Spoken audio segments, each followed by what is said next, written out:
Hey Resident Evil fans, it's Razor Dak, and I'm back again with more incredible footage of the upcoming movie, Resident Evil Welcome to Raccoon City. And I have to say, I'm only getting more excited the closer that we get to release date. I hope you've all seen my trailer breakdown video where I found over 60 Easter eggs, game references, plot points, and other interesting things. If not, I will have a link at the top right now, and at the end of this video. However, believe it or not, I have found even more Easter eggs from the first trailer, which I'll mention at the end of this video.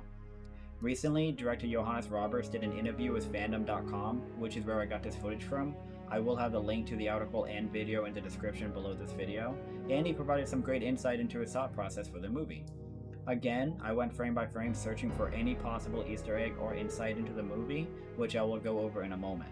While I am very confident in my research, if you've noticed anything that I missed, or if I was wrong about anything, please comment below to let me know. If you enjoy this video, then please help me get discovered by others by liking this video and sharing it. Subscribe if you'd like. I really appreciate all of your support. Alright, now let's roll the film. Johannes Roberts is quoted as saying that this is a very faithful adaptation of the Resident Evil games, and said it's an origin story where we meet all of the iconic characters from the games. It's tough as a fan to not hear him say this is an origin story without getting hope that he intends on directing more Resident Evil movies. I am currently hopeful that that's the case. I would love a RE3 and Code Veronica movie, but let's worry about this one first. Hold up, what? Let's rewind. What a surprise we see here. We have Claire and Leon in what appears to be the orphanage. This is a scene we saw in the original trailers, but this time we see a moment further. And who do we have here? Lisa Trevor. This of course is strange because the Lisa Trevor I know knocks me out cold in her cabin and I escape for my life. However, now that I think about it, what were her plans for me? Did she just want company? Did she actually want to help? Well, without seeing the movie, it appears that maybe I'm the bad guy. In this scene, we see a long hallway in some caves. That looks like Jill at the end of the hallway, so I'm assuming this is our first look beneath the Spencer mansion. This shows a woman walking up the stairs with the umbrella logo to the left, which we did see in the original trailers. However, we have better lighting this time, and it almost looks like she may be wearing a lab coat. Maybe we're seeing Annette Birkin? I mentioned in my trailer breakdown video that the Spencer Mansion and Raccoon Police Department were built with the actual blueprints to the buildings so they could recreate them. He mentioned again in this interview how the Spencer Mansion and RPD were built to the actual specs of the game, which is clear to anyone just by watching these trailers. He goes on to describe the movie as a horror movie created with the love of the game, which as a Resident Evil and horror fan gets me excited. In my trailer breakdown, there was a scene where the train was exploding and I said I saw the person being knocked over from the blast was Chris. Here's Chris on the train with Sherry behind him, so I guess I was right. However, it's strange that Chris is seemingly on the escape train with Claire and Leon.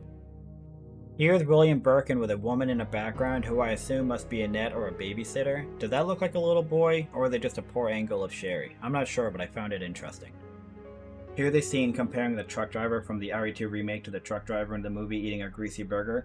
This was meant to be a comparison shot, but I wanted to mention it because of something I noticed in the original trailers which I missed in my breakdown video.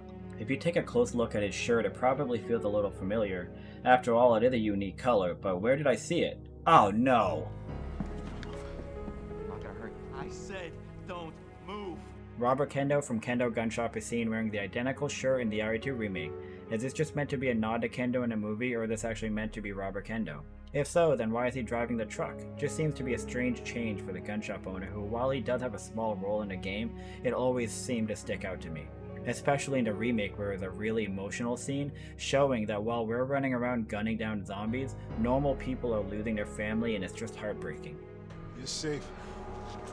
For now. Thanks. Marvin Branagh. In my breakdown video, I was asking where is Marvin Branagh, the police officer who was left in charge of the RPD after it was overrun with zombies, and Chief Irons with MIA. Well, it was pointed out to me in the comments that it does appear that Marvin makes a brief appearance in the trailer. In this scene, if you look closely, you'll notice that the poster on the wall is none other than Marvin himself, probably Employee of the Month because he seems to be such a great guy. I do, however, hope he makes more of an appearance in the movie than the poster. And don't make my mistake. If you see one of those things, uniform or not, you do not hesitate. You take it out. Or you run. Got it? Yes, sir. Well, there it is. What did you think? Did I point out anything that you missed, or did I miss anything myself? Please comment below to let me know. Also, I'd love to hear if you're still excited for the movie. I'm only getting more excited the more I see all these awesome Easter eggs and all the fan service that they've done for it. Like I mentioned before, the link to fandom.com's article and the original interview video will be in the description below.